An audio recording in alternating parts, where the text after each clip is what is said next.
नमस्कार, स्वागत है आपका सेल्फ स्टडी के चैनल पर। और आज हम अपनी इस वीडियो में डिस्कस करने वाले हैं कि सुप्रीम कोर्ट ने अभी हाल ही में क्या किया है। जो समलैंगिक विवाह है, यानी सेम सेक्स मैरिज, उसको लेकर एक याचिका डाली गई थी पुनर्विचार करने के लिए। देखिए 2023 में एक ऑर्डर जो है वो सुप्रीम कोर्ट ने पास किया था। उस ऑर्डर में कहा था कि जो सेम सेक्स जो लोग हैं, मतलब कि समलैंगिक जो लोग हैं, वो आपस में शादी नहीं कर सकते। अब शादी नहीं कर सकते, उस वक्त 2023 में ऑर्डर तो निकाल दिया था सुप्रीम कोर्ट ने। अब क्या किया, जो एलजीबीटीक्यू कम्युनिटी है, उन्होंने एक याचिका डाली सुप्रीम कोर्ट में, कहते हुए कि आप इसके ऊपर पुनर्विचार करिए, दोबारा से सोचिए, क्योंकि आप हमारे राइट्स को हमें नहीं दे रहे हैं। ये हमारा अधिकार है और आप हमसे हमारा अधिकार छीन रहे हैं। तो ये कहते हुए एक याचिका डाली गई सुप्रीम कोर्ट में, और इस सुप्रीम कोर्ट ने क्या किया, उस पुनर्विचार याचिका को खारिज कर दिया है। तो हम जानेंगे कि सुप्रीम कोर्ट ने आखिरकार ऐसा क्यों किया, क्या इसके पीछे तर्क दिया। भाई कुछ लोग जो हैं, एलजीबीटीक्यू कम्युनिटी तो फेवर में है, वो आर्ग्यूमेंट करते हैं इस फेवर में कि हमें जो है शादी करनी दी जानी चाहिए, मतलब जो सेम सेक्स जो मैरिज है, यानी उसको अलाउ किया जाए, ये एलजीबीटीक्यू कम्युनिटी कहती है, और उसके फेवर में वो कुछ बातें बोलते हैं। लेकिन वहीं सुप्रीम कोर्ट होगी या भारत सरकार जो होगी, वहां पर इनके फेवर, मतलब कि सेम सेक्स मैरिज नहीं होनी चाहिए, इसके अगेंस्ट भी ये बात बोली जाती है। कुछ उनके द्वारा भी आर्ग्यूमेंट दिए जाते हैं। तो वो आर्ग्यूमेंट क्या है, पक्ष विपक्ष दोनों को हम इसमें समझेंगे, और सेम सेक्स मैरिज को लेकर पूरे विश्व में, यानी वर्ल्ड में क्या क्या प्रावधान किए गए हैं, उनको भी हम जानने वाले हैं। देखिए कुछ देश जो है इसको अलाउ भी करते हैं, कौन कौन से वो देश हैं, कब कहाँ किसने अलाउ किया, और कहीं कहीं पर तो मृत्यु दंड यानी कि डेथ पेनल्टी भी दी जाती है। इन सब चीजों को हम बहुत अच्छे से डिस्कस करने वाले हैं इस वीडियो में आगे बढ़ने से पहले पीडीएफ के बारे में बता देता हूँ। डिस्क्रिप्शन बॉक्स में टेलीग्राम का एक लिंक दिया मिलेगा, आपको चैनल का एक लिंक दिया मिलेगा, तो जाकर आप वहां से इस वीडियो की पीडीएफ डाउनलोड कर सकते हैं। देखिए क्या है कि केवल सुनने से नहीं, एक होता है एग्जाम के पॉइंट ऑफ व्यू से भी आपकी चीजें रखनी होती हैं, तो पीडीएफ जो है वो एग्जाम के पॉइंट ऑफ व्यू से आपको वहां प्रोवाइड करवाई जा रही है। ओके, तो चलिए अब स्टार्ट करते हैं।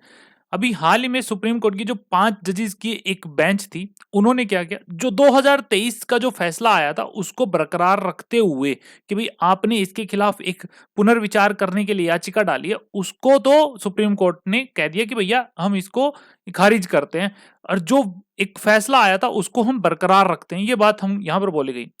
अक्टूबर 2023 में ये जो फैसला सुनाया गया था सुप्रीम कोर्ट के द्वारा, वहां पर 5 जजेस की बेंच बैठी थी। उस 5 जजेस में से क्या था, 3 ने तो कहा था सेम सेक्स मैरिज नहीं हो सकती, वहीं 2 ने कहा था हाँ कर सकते हैं। तो जो मेजोरिटी थी फैसला वो माना ये गया कि सेम सेक्स मैरिज जो भारत में अलाउ नहीं हो सकती, ये बात बोल दी गई। अब बात करते हैं कि सेम सेक्स मैरिज होती क्या है। देखिए सेम सेक्स आप इसको ही समझ जाएंगे ना, तो इसका मतलब होता है कि एक अगर कोई पुरुष किसी पुरुष से शादी करना चाहता है, कोई महिला किसी महिला से शादी करना चाहती है, तो इसको कहा जाता है समलैंगिक विवाह, यानी सेम सेक्स मैरिज। क्लियर हुआ। और भारत में वैधता, जैसे मैंने आप लोगों को बताया कि भारत के अंदर ऐसा कहीं पर भी रिकॉग्नाइज नहीं किया गया है इस प्रकार की मैरिज को। सर्वोच्च न्यायालय का जो 2023 का जो फैसला आया था, उसमें उन्होंने कहा था, देखिए एलजीबीटीक्यू कम्युनिटी क्या चाहती है, एलजीबीटीक्यू IA+ और भी हैं, इनको हम जानेंगे, इनकी परिभाषा भी हम समझेंगे। एल का मतलब क्या, जी का मतलब क्या होता है, बी का मतलब, इन सब चीजों को भी हम डिस्कस करेंगे। तो एलजीबीटीक्यू कम्युनिटी जो है वो कहती है कि हमें ना स्पेशल मैरिज एक्ट के तहत जो शादी कर देनी चाहिए, करवा दीजिए हमारी स्पेशल मैरिज एक्ट के तहत। तो स्पेशल मैरिज एक्ट को लेकर भी एक बात बोली गई है सुप्रीम कोर्ट के द्वारा कि यहां पर आप इस स्पेशल मैरिज एक्ट में कोई भी ऐसा प्रावधान नहीं है कि आप जो है वो शादी कर सकें, सेम सेक्स के जो मैरिज है वो वहां पर अलाउ की जा सकते हैं, ऐसा कोई प्रावधान वहां है नहीं। तो स्पेशल मैरिज एक्ट होता क्या है, इसको भी हम समझेंगे। देखिए हिंदू मैरिज एक्ट है, मुस्लिम पर्सनल लॉ है, एक हमारे पास स्पेशल मैरिज एक्ट भी आता है। तो स्पेशल मैरिज एक्ट में क्या लिखा गया है उसको भी हम समझने वाले हैं। देखिए सुप्रीम कोर्ट ने माना कि जो भारतीय संविधान के तहत शादी करना कोई मौलिक अधिकार नहीं है। एक तो यहाँ पर फंडामेंटल राइट्स भी बोली जाती है, आर्टिकल 21 का हवाला दिया जाता है। आर्टिकल 21 क्या कहता है, जीवन का अधिकार, यानी राइट टू लाइफ। अब राइट टू लाइफ के तहत क्या होता है कि कोई व्यक्ति बोलता है कि देखो मेरे मेरे पास तो मेरे जीने का अधिकार है, अब मैं जीऊं कैसे, भाई मैं किसके साथ अपनी लाइफ जीना चाहता हूं, ये तो मेरा है ना, क्योंकि संविधान के आर्टिकल 21 में यह बात बोल दी गई।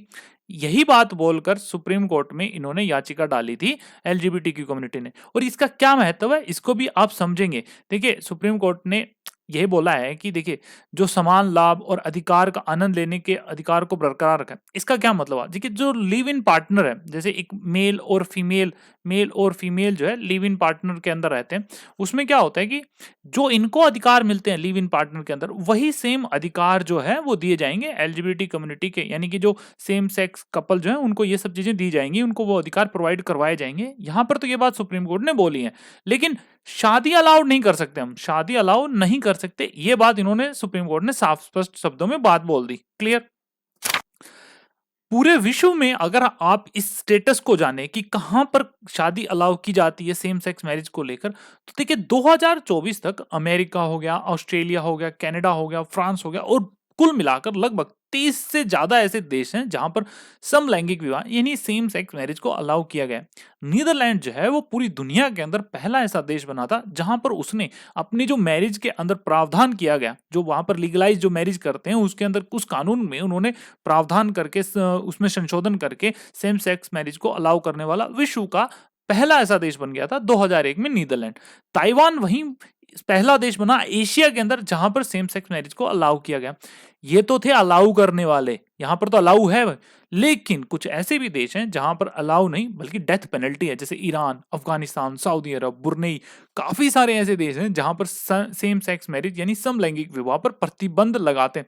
बल्कि प्रतिबंध तो लगाते ही लगाते हैं, जहां पर मृत्यु दंड यानी डेथ पेनल्टी और शारीरिक दंड, साथ साथ पूरे जीवन भर का भी वहां पर आपको मतलब होता है ना कि कारावास झेलना पड़ सकता है। तो ये चीजें भी वहां अलाउ है। ऐसा नहीं है कि बोले कि अरे हाँ ये देश हो गए, यहाँ तो अलाउ है, यहाँ हर जगह ही अलाउ होना चाहिए, लेकिन कुछ देशों में कुछ लॉ अलग चलते हैं, कुछ कानून अलग चलते हैं, तो वहां पर ये सब चीजें अलाउ नहीं होती हैं।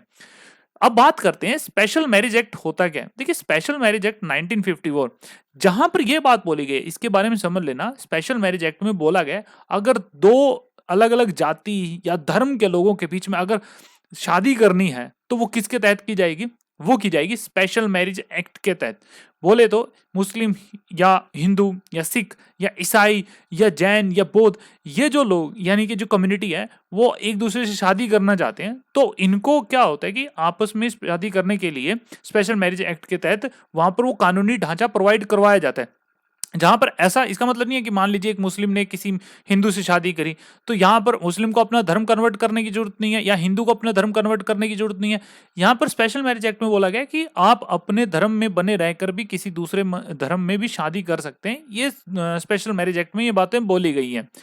यहाँ पर एप्लीकेबिलिटी किस किस के ऊपर एप्लीकेबल है? ये भाई एप्लीकेबल है हिंदू, मुस्लिम, सिख, ईसाई, जैन, बौद्ध। लेकिन यहीं पर बात बोले, ध्यान से समझना, यहाँ पर कहीं पर भी स्पेशल मैरिज एक्ट के तहत सेम सेक्स मैरिज की बात नहीं बोली गई, यहाँ पर सिर्फ धर्मों की बात बोली गई। इसलिए सुप्रीम कोर्ट ने कहा कि आप जो स्पेशल मैरिज एक्ट की बात बोलते हैं वहां पर तो आप अलाउ ही नहीं करते हो कि शादी करने के लिए। पहले तो एलजीबीटी की कम्युनिटी कहती थी हिंदू मैरिज एक्ट के तहत भी करवा दीजिए, लेकिन क्यों है ऐसा? क्योंकि जो हिंदू हो गए या मुस्लिम हो गए, उन्होंने कहा कि हमारे कल्चर के विरुद्ध है। ये भी हम जानेंगे उनका क्या तर्क है, वहां पर ये बात बोली गई है। स्पेशल मैरिज एक्ट के तहत अगर कोई विदेशी भी, कोई फॉरेनर भी भारत के अंदर अगर अपनी शादी को रजिस्टर करवाना चाहते हैं तो वो भी करवा सकते हैं। उसके लिए क्या प्रावधान है? देखिए, उनका पासपोर्ट तो एक तो वैलिड होना चाहिए। दूसरी बात यह है, वो शादी करना चाहते हैं भारत के अंदर, अपनी शादी को रजिस्टर करवाना चाहते हैं, तो शादी करने से पहले, एप्लीकेशन डालने से पहले उनको 30 दिन तक भारत के अंदर निवास करना होगा। तो ये एक शर्त हो जाती है। क्लियर हुआ स्पेशल मैरिज एक्ट क्या है? अब प्रमुख प्रावधान समझ लीजिए इसके अंदर क्या होते हैं स्पेशल मैरिज एक्ट में।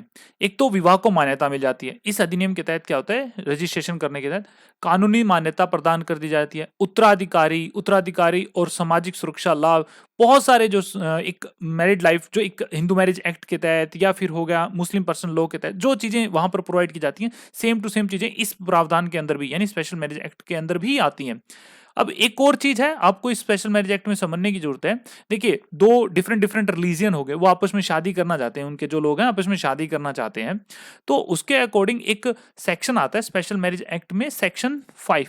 इसमें यह बात बोली गई है कि कोई पक्ष जो है, कोई इन दोनों में से, मतलब कि ए और बी, ये दो पक्ष हो गए आपके सामने, डिफरेंट रिलीजन, दोनों के अलग अलग धर्म है, आपस में शादी करना चाहते हैं, शादी के बंधन में बंधना चाहते हैं, तो क्या होगा यहाँ पर ये सेक्शन 5 बोलता है इनको, इनमें से कोई भी एक पक्ष, सेक्शन 5 इनको बोलता है या ए या बी, वो जाकर क्या देंगे, एक जो जिला विवाह अधिकारी उनको नोटिस देना होगा और इन दोनों में से किसी एक पक्ष को उस जिले के अंदर 30 दिन तक वहां पर निवास करना जरूरी है। ये बात बोली गई। पहले तो वो नोटिस देंगे, नोटिस देने तक इन दोनों में से कोई एक पक्ष जो है वो 30 दिन तक उस जिले में निवास कर रहा हो। फिर सेक्शन 7 आता है यहाँ पर। सेक्शन 7 क्या कहता है, इसके ऊपर भी काफी ज्यादा विवाद होते हैं सेक्शन 7 के अंदर। सेक्शन 7 ये बहुत बोलता है कि भाई इन्होंने तो अपना नोटिस दे दिया कि हम शादी करना चाहते हैं। सेक्शन 7 30 दिन तक ये बात बाहर निकालेगा कि 30 दिन तक दिया जाता है टाइम उन लोगों को जिनको आपत्तियों की, ये ए और बी जो कम्युनिटी है इनके जो लोग हैं वो शादी करना चाहते हैं, तो इसके ऊपर किसी को आपत्ति है तो आकर अपनी आपत्ति दर्ज कराएं। तो ये सेक्शन 7 बोलता है। इसको लेकर काफी ज्यादा विवाद होते हैं और इसको कहा जा रहा है कि ये सब चीजें बंद की जानी चाहिए। खैर, इसमें एज लिमिट क्या है स्पेशल मैरिज एक्ट में, तो यहाँ पर एज लिमिट जो है पुरुषों के लिए तो 21 साल है और महिलाओं के लिए 18 साल यहाँ पर दी गई है।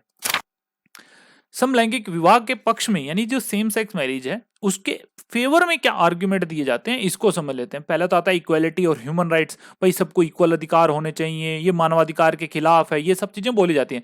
देखिए, समलैंगिक जोड़ों को शादी करने के अधिकार से वंचित करना, भाई आप शादी नहीं कर सकते, तो एक तरीके से इसको ऐसा कहा जाता है कि दूसरे दर्जे का दर्जा दिया जा रहा है। मतलब आप भारत के नागरिक ही नहीं हो, आप दूसरे दर्जे पर आते हो, होता है ना कि आपके साथ भेदभाव जैसी फीलिंग, तो ये बात बोलेगी आप वहां पर उनको दूसरे दर्जे का दर्जा दे रहे हो। यहाँ पर अंतरराष्ट्रीय मानवाधिकार सम्मेलनों के तहत मौलिक अधिकारों का ये एक तरीके से उल्लंघन है। यहां पर ये बात बोल दी। यूडीएचआर ने कहा कि शादी करना एक तरीके से फंडामेंटल राइट है, वो इक्वालिटी और डिग्निटी पर ज्यादा जोर देते हैं यूडीएचआर। वहीं भारत में ये जो एक्टिविस्ट हैं एलजीबीटी की कम्युनिटी के, या फिर जो तर्क देते हैं इस बात में, पक्ष में तर्क देते हैं कि हाँ इनको शादी कर देनी चाहिए, जो एक्टिविस्ट हैं वो ये तर्क देते हैं कि आप हमसे आर्टिकल 21 छीन रहे हो। ये छीन क्यों रहे हो? क्योंकि इसमें क्या बोला है जी कि जीवन का अधिकार यानी राइट टू लाइफ। अब हमें जीने का अधिकार है, तो हमें जीने का अधिकार, भाई हमें हमारे अकॉर्डिंग जीने दो ना। कोई गलत काम नहीं कर रहे हैं, हम चाहते हैं हम जिससे पसंद करते हैं उसके साथ अपना जीवन व्यतीत करना चाहते हैं, उस तहत मतलब ऑब्वियसली वो जीवन का अधिकार तो यही तो है, राइट टू लाइफ, जीने का अधिकार। तो हम किसके साथ जीना चाहते हैं ये हमारा ही तो अधिकार है। ये बात बोलते हैं जो भारत के अंदर जो एक्टिविस्ट हैं, जो इनके फेवर में आते हैं, मतलब कि जो आर्ग्यूमेंट देते हैं सेम सेक्स मैरिज के उसके फेवर में। मौलिक अधिकारों के रूप में सहवास, कोहैबिटेशन आता है। देखिए, सुप्रीम कोर्ट ने लता सिंह वर्सेस यूपी राज्य 2006 में एक केस हुआ, शक्ति वाहिनी वर्सेस यूनियन ऑफ इंडिया 2018 में एक केस हुआ। उसमें ये बात उन सुप्रीम कोर्ट ने मानी थी, आर्टिकल 21 के तहत कोहैबिटेशन यानी सहवास को मौलिक अधिकार के रूप में पुष्टि की, जिससे सरकार को समलैंगिक जोड़ों के बीच संबंधों को कानूनी रूप से मान्यता देने के लिए बाध्य होना पड़ा। यानी कि लिव इन रिलेशन में रह सकते हैं, उनके भी अधिकार होते हैं, ये बात यहाँ पर माननी पड़ी। कानूनी और आर्थिक लाभ, देखिए समलैंगिक विवाह को वैध बनाने से क्या होगा, काफी सारी चीजें हो जाती है। एक तो उनको सर्टिफिकेट मिल जाएगा, मैरिज सर्टिफिकेट वहां पर उनको मिल जाता है, उससे काफी चीजें सोल्व हो जाती हैं। एक होता है विरासत का अधिकार, भाई विरासत का अधिकार, भाई किसके पास संपत्ति जाएगी, उनके बच्चे होंगे, वो इन्होंने जिन्होंने अडॉप्ट किए होंगे, तो उनको वो दीजिए, वो विरासत का अधिकार वहां दिया जाएगा।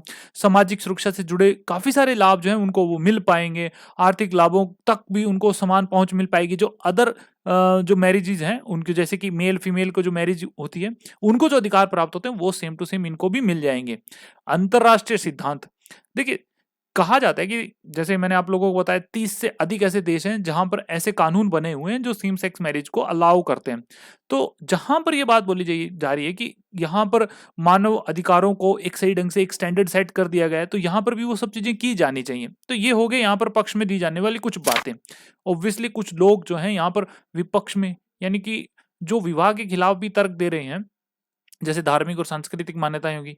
कई धार्मिक और सांस्कृतिक समूह इस बात पर भी जोर देते हैं कि विवाह एक पुरुष और एक महिला के बीच होना चाहिए। उनका तर्क है कि विवाह को फिर से डिफाइन करना, भाई आप हमारे फेथ पे सवाल उठा रहे हो, उनको फिर से डेफिनेशन उनकी तैयार करना, वो हमारे मूलभूत मूल्यों और मान्यताओं को चुनौती देता है। तो ये दोनों ही पक्ष बोलते हैं, चाहे वो हिंदू हो चाहे वो मुस्लिम हो, यही बात बोलते हैं कि हमारे धर्म के अकॉर्डिंग ये सब चीजें नहीं है। फिर आती है जो दूसरे जो लोग हैं वो ये बोलते हैं against natural order. Natural order क्या है? देखिए कुछ लोगों को इस समलैंगिक विवाह का विरोध करते हैं तो वो ये बात बोलते हैं कि विवाह का जो प्राथमिक उद्देश्य क्या है, संतानोत्पत्ति यानी संतान का प्राप्ति करना, ये एक उद्देश्य होता है, जिसे वे मानते हैं कि समलैंगिक जोड़ा पूरा ही नहीं कर सकता कभी, क्योंकि देखिए अगर दो पुरुष शादी करेंगे तो वहां पर ये सब चीजें पॉसिबल नहीं होगी, दो महिलाएं अगर शादी करेंगी तो वहां पर वो चीजें पॉसिबल नहीं होगी। तो ये जो चीज है वो प्राकृतिक व्यवस्था का खंडन करती है, उसके खिलाफ जाती है, तो इसलिए समलैंगिक विवाह नहीं हो सकता। यहाँ पर कुछ लोग इस बात को बोलते हैं। फिर ये एक और चुनौती आती है हमारे सामने, कानूनी और रेगुलेटरी चैलेंजेस जो हमारे सामने आते हैं। देखिए संभावित कानून जटिलताओं के बारे में चिंताएं जताई जाती हैं कि क्या संभावना यहाँ पर क्या हो सकता है, क्या जटिलताएं आ सकती हैं। जटिलता ये हो सकती है कि अगर दो महिलाओं ने शादी की तो जैसे हमारे देश के अंदर कानून क्या है, अभी आपको पता है कि महिलाओं की तरफ ज्यादा झुकाव है कानून का, उनको ज्यादा सुरक्षा प्रोवाइड की जाती है। अब दोनों महिलाओं ने शादी कर ली तो वहां पर जटिलताएं काफी ज्यादा बढ़ जाएंगी, या पुरुषों ने शादी कर ली तो वहां पर भी जटिलताएं काफी ज्यादा बढ़ जाएंगी। तो ये बात बोली जा रही है कि इससे काफी ज्यादा कानून जो है वो कॉम्प्लिकेटेड हो जाएगा, उनमें बदलाव की काफी ज्यादा चीजें होनी पड़ जाएंगी, कॉम्प्लिकेशन और ज्यादा बढ़ जाएंगी।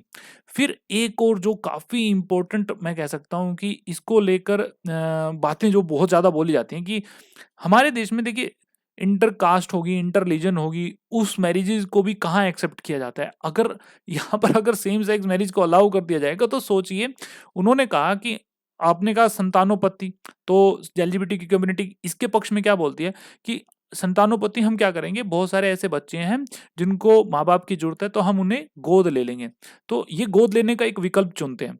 तो वहां पर एक बात बोली जाती है, आपने अगर गोद ले लिया किसी बच्चे को तो उसको सोचिए उसके मन पर, उसके मानसिक रूप पर क्या क्या प्रभाव पड़ेगा, जैसे सामाजिक कलंक, भेदभाव, बच्चे के भावनात्मक और मनोवैज्ञानिक स्वास्थ्य पर कितना ज्यादा गलत प्रभाव पड़ेगा, खासकर भारतीय समाज में, क्योंकि ये सब चीजें भारत में पॉसिबल नहीं है ना अभी।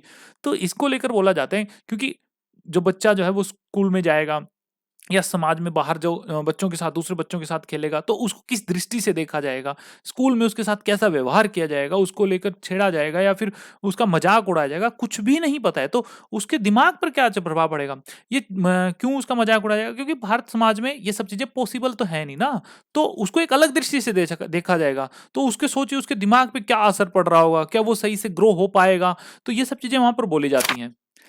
एलजीबीटीक्यू कम्युनिटी और भारत में उनके अधिकार, इसके बारे में सबसे पहले तो एलजीबीटी का जो आपको मतलब है वो समझ लीजिए। इसका संक्षिप्त नाम अगर मैं आपको बताऊं तो एल का मतलब हो गया लेस्बियन, जी का मतलब गे, लेस्बियन यानी कि दो लड़कियां आपस में शादी करना चाहती हैं, गे दो लड़के हो गए, B bisexual, T transgender, Q queer होता है, आई इंटरसेक्सुअल होता है, ए जो होता है ए सेक्सुअल होता है, और प्लस का मतलब है अभी और भी सेक्सुअल प्रेफरेंस है वो भी खोजी जा रही है। जैसे जैसे और भी चीजें आ जाएंगी, जैसे कि यहाँ पर बोला गया ना नॉन बाइनरी हो गया, पेनसेक्सुअल हो गया, और भी शब्द यहाँ पर शामिल हो सकते हैं, इसलिए प्लस लगाया गया है। भारत में एलजीबीटी की कम्युनिटी की जो मान्यता है उसको एक बार थोड़ा सा हम देख लेते हैं। 2014 में सुप्रीम कोर्ट ने राष्ट्रीय विधिक सेवा प्राधिकरण वर्सेस भारत संघ मामले में ट्रांसजेंडर लोगों को तीसरे जेंडर यानी थर्ड जेंडर के रूप में मान्यता दी थी। ये आपको ध्यान रखने की जरूरत है।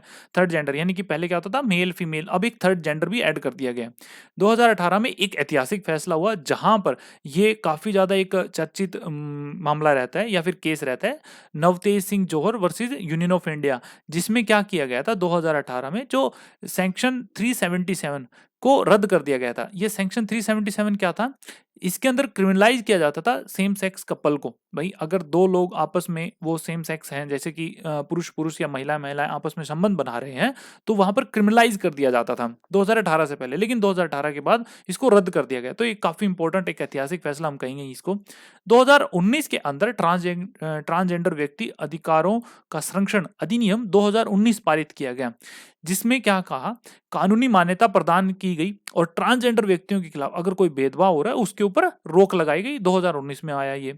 2022 में भारत के सर्वोच्च न्यायालय ने परिवार की परिभाषा को फिर से एक्सपेंड किया।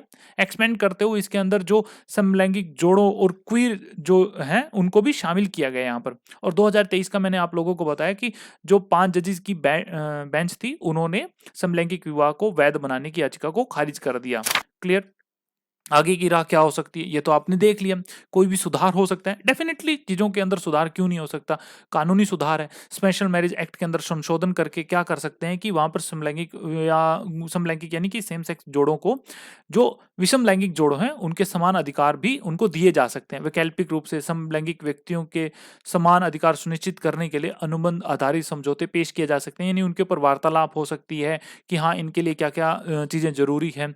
वहीं एक और बात बोली गई है, डायलॉग एंड एंगेजमेंट। जो धार्मिक और सांस्कृतिक नेता हैं, जहाँ पर चाहे वो हिंदू हो, चाहे वो मुस्लिम हो, चाहे वो सिख हो, चाहे ईसाई हो, सभी से बैठकर इस चीज़ के ऊपर चर्चा की जा सकती है और इनको भी जीने का अधिकार वहाँ पे दी जा सकती है कि भई ये जो आपने सोच कर रखा है कि हाँ, इनको शादी नहीं करने दे सकते, ये गलत है, प्रकृति के खिलाफ है, तो यहाँ पर इनके ऊपर बैठकर बात की जाए, उनकी बात को समझा जाए, ताकि जो खाई बनी हुई है, इसको कम करने में वहाँ कहीं न कहीं हेल्प मिलेगी। दूसरा हमारे पास आता है जुडिशियल लेड रिफॉर्म। तो आपने जैसे बोला कि कानून जो है वो और ज़्यादा जटिल हो जाएगा, काफ़ी ज़्यादा कॉम्प्लिकेशंस बढ़ जाएँगी, तो कोई ऐसा चीज़ नहीं है जिसके ऊपर सॉल्यूशन उसका ना निकाले, तो उसका भी सॉल्यूशन निकल सकता है। बात बैठकर अगर उनके ऊपर सॉल्यूशन के ऊपर काम किया जाए, तो ये सब चीज़ें पॉसिबल हो सकती हैं। दूसरा हो सकता है कोलैबोरेशन। देखिए, समलैंगिक विवाह को वैध बनाने के लिए एलजीबीटीक्यू समुदाय, सरकार, नागरिक समाज, धार्मिक नेता सहित सभी हितधारकों के सामूहिक प्रयासों की आवश्यकता है, यानी सभी एक साथ बैठें, उनके साथ वार्तालाप हो और एक एक ऐसा रास्ता निकाला जाए कि भई उनको भी जीने का अधिकार, जीने का मतलब उनको भी इक्वालिटी का अधिकार उनको वहाँ प्रोवाइड कराया जाए। क्लियर?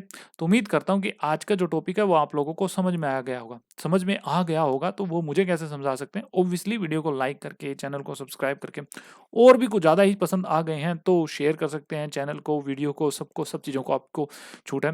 कमेंट सेक्शन ओपन रहता है। आप अपनी राय जो है इस टॉपिक के ऊपर लिख सकते हैं, या आपको कुछ समझ नहीं आया तो वो भी आप मुझे बता सकते हैं। डेफिनिटली आपको उसका रिप्लाई ज़रूर मिलेगा। पीडीएफ के लिए फिर से बता देता हूँ, डिस्क्रिप्शन बॉक्स में टेलीग्राम चैनल का एक लिंक है, उसको आपको वहाँ पर मैंने प्रोवाइड करवा रखा है, ताकि आप उस लिंक पे क्लिक करेंगे तो सीधा उस चैनल पे जाकर इस वीडियो की पीडीएफ जो है वो वहाँ पर मैंने अपलोड कर रखी है, तो वहाँ से आप डाउनलोड कर सकते हैं।